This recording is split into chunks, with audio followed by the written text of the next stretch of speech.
नमस्कार बच्चों, मैं मिथिली सैनी हिंदी सागर में आपका स्वागत करती हूँ। आज हम आपको उत्साह और अट नहीं रही है कविता का अध्ययन कराएंगे। ये दोनों ही कविताएं सूर्यकांत त्रिपाठी निराला जी ने लिखी हैं। तो आइए सबसे पहले निराला जी के बारे में थोड़ी सी जानकारी प्राप्त कर लेते हैं। निराला जी का जन्म बंगाल के महिषादल गाँव में हुआ था। इनकी स्कूली शिक्षा विधिवत रूप से नहीं हो पाई थी और ये केवल 9वीं क्लास तक ही पढ़ पाए थे। इनका जीवन बहुत ही कष्टों में और बहुत ही दिक्कतों में बीता था। इन्होंने अपनी पत्नी से प्रेरणा लेकर ही संगीत और साहित्य की दुनिया में अपना कदम जमाया। उत्साह कविता एक आवाहन गीत है जो बादलों को संबोधित करके लिखा गया है और बादल निराला जी का प्रिय विषय भी है। इस कविता में ये दिखाया गया है कि बादल एक तरफ तो प्यासे और पीड़ित लोगों की प्यास को बुझाने वाले हैं, तो दूसरी तरफ वही बादल क्रांति चेतना और नव अंकुर को पल्लवित करने वाले हैं। उत्साह कविता के माध्यम से कवि ने बादलों को संबोधित करते हुए बच्चों की कल्पना को भी दर्शाया है। वहीं इन्होंने अपनी दूसरी कविता अट नहीं रही कविता में फागुन की मादकता को दर्शाया है। फागुन मास में चारों तरफ पृथ्वी पर इतनी ज़्यादा सुंदरता होती है जो कहीं समा नहीं पा रही है। पेड़ों पर नए नए पत्ते आ रहे होते हैं, चारों तरफ फूल ही फूल खिले होते हैं, वातावरण में एक खुशबू फैली होती है और ये सुंदरता इतनी अधिक होती है कि कहीं भी समा नहीं पाती है। कवि ने इसी को अपनी कविता में दर्शाया है। तो आइए चलिए करते हैं अपनी कविता का अध्ययन। बादल गरजो घेर घेर घोर गगन धाराधर ओ ललित ललित काले घुंघराले बाल कल्पना कैसे पाले विद्युत छवि उर्मे कवि नवजीवन वाले वज्र छिपा नूतन कविता फिर भर दो बादल गरजो। कवि बादलों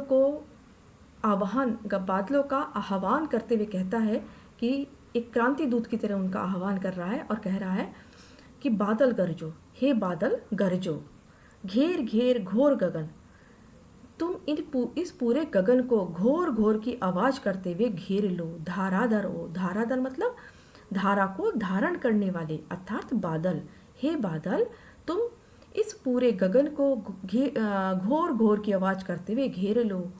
ललित ललित काले घुंघराले, ललित ललित मतलब अनेक अनेक प्रकार के, काले घुंघराले काले काले घुंघराले बालों की तरह, एक बच्चे के काले काले घुंघराले बालों की तरह। बाल कल्पना कैसे पाले, बाल कल्पना मतलब जैसे बच्चों की कल्पना पल पल में परिवर्तित होती रहती है, उसी प्रकार से बादल भी अपने रूप को पल पल में परिवर्तित करते रहते हैं। विद्युत छवि उर्मे कवि नवजीवन वाले, तुम्हारे मन के अंदर, तुम्हारे उर में, तुम्हारे हृदय में विद्युत की छवि है, बिजली की चमक है। कवि नव जीवन वाले और तुम नया जीवन देने वाले हो। वज्र छिपा, तुम्हारे मन के अंदर वज्र छिपा है। वज्र मतलब एक बहुत ही कठोर अस्त्र होता है, उसको बोला गया है कि वज्र छिपा, तुम्हारे मन के अंदर वज्र छिपा हुआ है, एक कठोर अस्त्र छिपा हुआ है।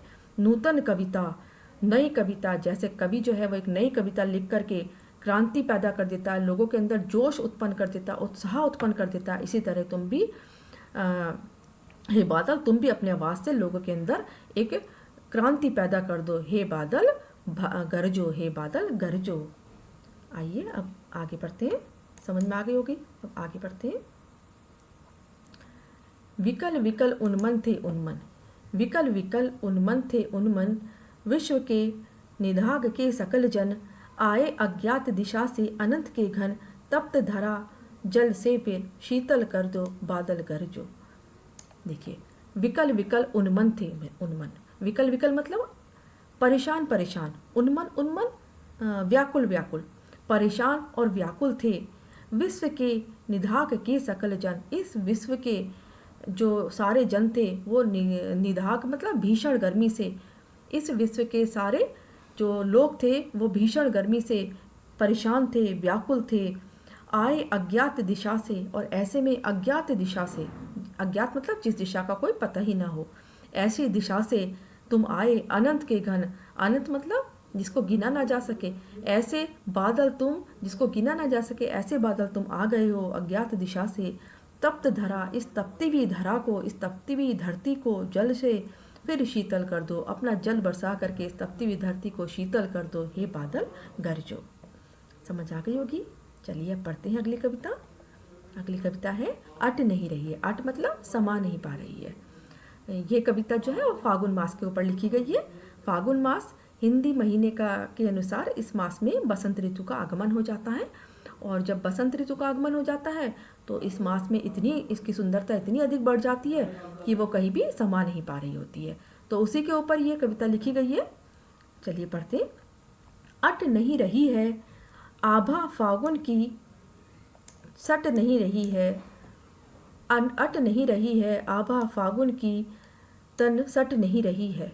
कहीं सांस लेते हो, घर घर भर देते हो, नभ को उड़ने को नभ में तुम पर कर देते हो। आँख हटाता हूँ तो हट नहीं रही है। पत्तों से लदी डाल पत्तों से लदी डाल, कहीं हरी कहीं लाल, कहीं पड़ी है उर में मंद गंध पुष्प माल।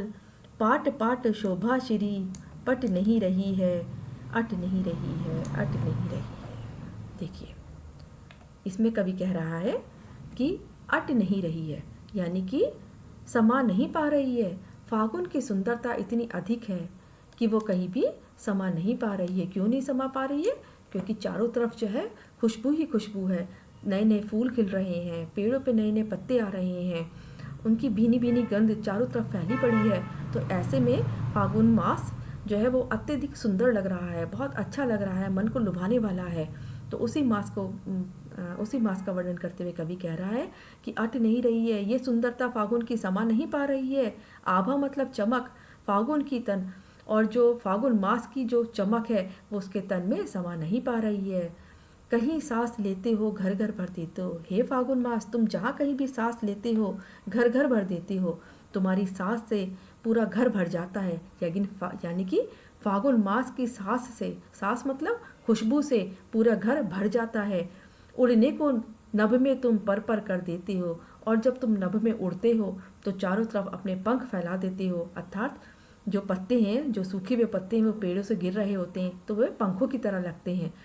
तो ऐसा लगता है जैसे फागुन मास जो है वो अपने पंख चारों तरफ फैला रहा हो।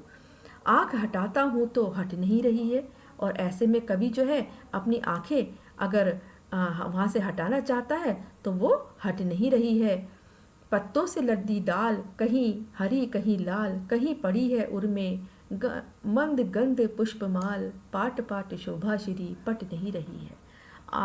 आँख हटाता हूँ मतलब ऐसी सुंदरता को देख कर के कभी अपनी आंखें नहीं हटा पा रहा है। पत्तों से लदी डाल, पत्ते जो हैं वो नए नए पत्ते आ गए हैं और उनसे डालें लद गई हैं। कहीं हरी कहीं लाल, कहीं तो हरे हरे पत्ते हो गए हैं और कहीं लाल लाल हैं, लाल लाल जो नई नई कोपलें आ रही हैं। कहीं पड़ी है उर में मंद गंध पुष्पमाल, और कहीं कहीं पेड़ों पर देखने पर ऐसा लगता है कि उनके उर में, उनके गले में, उनके हृदय पर जो है वो मंद मतलब बहुत हल्की हल्की भीनी भीनी खुशबू वाले पुष्पों की माल पड़ी हो, उनके पुष्पों की माला पड़ी हो। बच्चों, आपने कभी अगर ध्यान से देखा हो फागुन मास में तो आपने देखा होगा कि आड़ू के पेड़ को जब दूर से देखते हैं तो बिल्कुल ऐसा लगता है जैसे कि आड़ू के पेड़ के गले में हल्के हल्के पर्पल कलर के फूलों की माला पड़ी हो, जो अपनी भीनी भीनी खुशबू चारों तरफ बिखेर रही हो। तो ऐसे और भी बहुत सारे पेड़ होते हैं जो दूर से देखने पर ऐसे लगते हैं कि जैसे उन्होंने फूलों की माला पहन रखी हो। पाट पाट शोभा सिरी, ऐसी जो शोभा है, इतनी जो सुंदरता है, ऐसी शोभा से पूरा वातावरण जो है वो पट रहा है। मतलब पूरे ऐसी सुंदरता ने पूरे वातावरण को पाट रखा है, पट नहीं रही है, और ये सुंदरता जो है वो कहीं भी समा नहीं पा रही है। अर्थात कहीं भी समा नहीं पा रही है। इतनी सुंदरता है, इतनी मादकता है कि वो सबको अपने में समेटे हुए है। तो बच्चों, कैसी लगी आपको ये कविता? आशा करती हूँ समझ में आ गई होगी। अगर आपको मेरा ये वीडियो अच्छा लगे तो लाइक करिए, सब्सक्राइब करें, कमेंट्स करें। धन्यवाद। खुश रहिए, स्वस्थ रहिए।